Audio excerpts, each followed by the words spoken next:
وہ دیوبندی ہو، بریلوی ہو، اہل حدیث ہو، شیعہ ہو، سیرت کی کتابیں آپ کھنگالیے اور ان سیرت کی کتابوں میں 12 ربیع الاول کو تلاش کیجئے، 1444 سال پیچھے کا سفر کیجئے، ماضی کا سفر کیجئے، اور جب آپ کو یہ تاریخ مل جائے گی تو آپ حیران رہ جائیں گے، حیران و ششدر رہ جائیں گے کہ جشن تو دور کی بات، 1444 سال پہلے جو 12 ربیع الاول کی تاریخ مدینے میں آئی تھی، جشن تو جشن ہے، وہ تاریخ ایک عام تاریخ بھی نہیں تھی، وہ دن ایک عام دن بھی نہیں تھا۔ اور اگر آپ بخاری کا مطالعہ کریں، میں چند روایتیں لکھ کر کے لایا ہوں، امام بخاری نے بتایا ہے کہ مدینے میں رہنے والے اور مدینہ کے باسی اور انصار اور مہاجرین صحابہ پر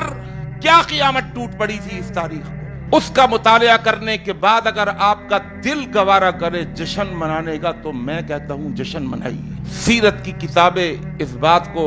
واضح کر رہی ہیں، بتا رہی ہیں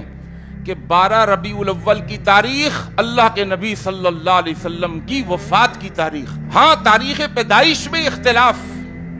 تاریخ کی کتابوں میں موجود ہے۔ تاریخ ولادت میں کوئی 7 ربیع الاول، کوئی مورخ لکھتا ہے 9 ربیع الاول، کوئی مورخ لکھتا ہے 11 ربیع الاول، کسی مورخ نے لکھا 12 ربیع الاول، کسی نے لکھا 18 ربیع الاول، اور کسی نے لکھا 10 محرم کو پیدا ہوئے۔ لیکن اگر آپ کا سوال یہ ہوگا کہ تاریخ پیدائش نہیں، مجھے تاریخ وفات بتائیے وہ کنفرم ہے یا نہیں، تو کوئی سا بھی مورخ ہو، سیرت کی کتابوں کو لکھنے والوں نے یہی لکھا کہ اللہ کے نبی صلی اللہ علیہ وسلم کی تاریخ